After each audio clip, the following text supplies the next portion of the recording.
আসসালামু আলাইকুম। চলে আসলাম নতুন একটা ভিডিও নিয়ে। আজকে ভিডিওটা হলো আমি মুরগির পা, ঘিলা, কলিজা ভুনা করব একদম সিম্পলভাবে। চলেন রেসিপি দেখাইতেছি। এখানে আমি কড়াইতে দিয়ে দিলাম পরিমাণ মতো তেল। তেলটা গরম হয়ে আসা পর্যন্ত অপেক্ষা করব। তেলটা গরম চলে আসছে, দিয়ে দিলাম এলাচি, দারচিনি, তেজপাতা, লং দিয়ে তেলের সঙ্গে 2 মিনিটের মতো একটু নাড়াচাড়া করে নিব তেলের সঙ্গে মশলার ঘ্রাণটা ছড়ানোর জন্য। এখন দিয়ে দিব আমি পরিমাণ মতো পেঁয়াজ কুচি। পেঁয়াজ কুচিটাকে সময় লাগায় নাড়াচাড়া করে একটু বাদামি কালার করে নেব। পেঁয়াজটা বাদামি কালার হওয়ার মতো অপেক্ষা করব। এখানে আমি দেখেন মুরগির পা, ঘিলা করে যা দেখেন সব সুন্দর করে ধুয়ে পরিষ্কার করে পানি ঝরায় নিয়ে নিছি। আর পেঁয়াজটাও আমার বাদামি কালার হয়ে আসছে। এখন আমি একটু নাড়াচাড়া করে নিলাম। এখন দিয়ে দেব আমি পরিমাণ মতো আদা এবং রসুনের পেস্ট একসঙ্গে। আর দিয়ে দিব আমি 2 চামচের মতো জিরা বাটা। জিরা বাটাটা দিয়ে আমি ভালো করে তেলের সঙ্গে কতক্ষণ আদা রসুনটাকে কষায় নিব, আদা রসুনের কাঁচা ঘ্রাণটা চলে যাওয়ার জন্য। আমি 2-3 মিনিটের মতো কষায় নিলাম। কষানো হয়ে গেছে। এখন আমার কষানো হয়ে গেছে, আমি দিয়ে দেবো মশলা। এখানে নিলাম লবণ, হলুদ, জিরা, ধনিয়া, মরিচের গুঁড়া এবং চাট মশলা দিয়ে আমি ভালো করে একটু তেলের সঙ্গে কষায় নেব। কষানো হয়ে গেছে, আমি এখন অল্প করে পানি দিব, একদম অল্প গরম পানি অ্যাড করছি।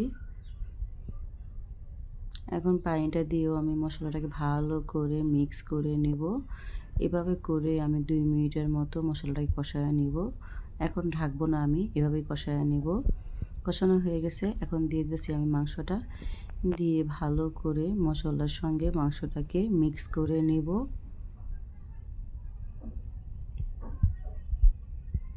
মিক্স করা হয়ে গেছে। এখন আমি 5 মিনিটের জন্য ঢাইকা বসায় দিব, বলক আসা পর্যন্ত অপেক্ষা করব। চলে আসতেছি 5 মিনিট পর। 5 মিনিট হয়ে গেছে।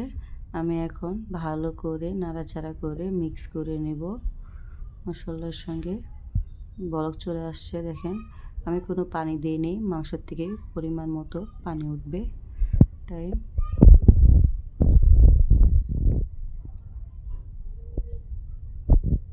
ভালো করে মিক্স করা হয়ে গেছে।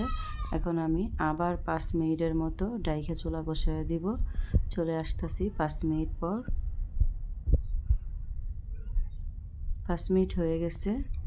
দেখেন মাংসটাও আমার অনেকটাই জোর উঠে গেছে। এখন আমি আবার নাড়াচাড়া করে ভালো করে মিক্স করে নিব। ভালো করে কষায় নিতে হবে, নাহলে মশলার একটা গন্ধ থাকবে, তাই। এখন আমার ভালো করে মিক্স করা হয়ে গেছে। এখন আমি আবার 5 মিনিটের মতো ডাইকা চুলা বসায় দিব।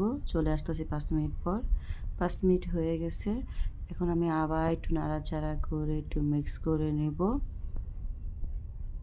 যেহেতু অনেক ঘন মশলা, তাই নিচে লেগে যাবে, তাই 5 মিনিট পর পর নাড়াচাড়া নাড়তে হবে।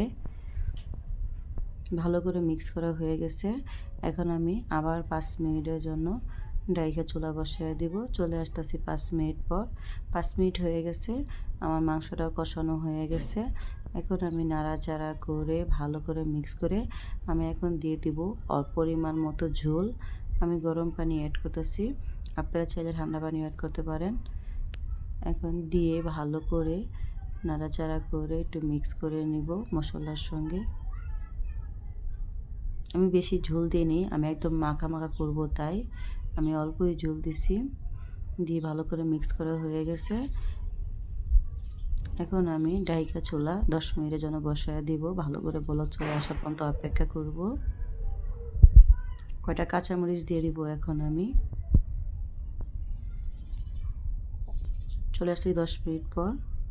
10 মিনিট হয়ে গেছে, মাংসটা তো ভালো করে বলক চলে আসছে।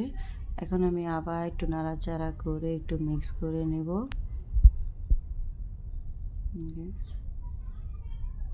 আপনারাও এইভাবে বাসায় একদিন হলেও মুরগির হাত পাও এবং গিলা কলিজা ভুনা করে দেখেন, অনেক স্বাদ হয়।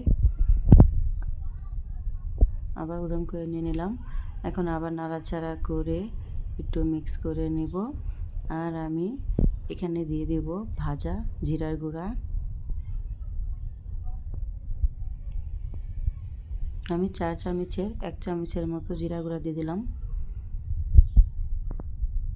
জিরা গুঁড়াটা দিয়ে আমি আরও 5 মিনিটের মতো রান্না করে নেব, তাহলে আমার মাংসটা রান্না করা একদম শেষ, কমপ্লিট হয়ে যাবে। আজকে আমার রান্নার রেসিপিটা কেমন হয়েছে আমাকে জানাবেন, কোনো ভুল হলেও কমেন্ট বক্সে জানাবেন। চলে আসতেছি 5 মিনিট পর।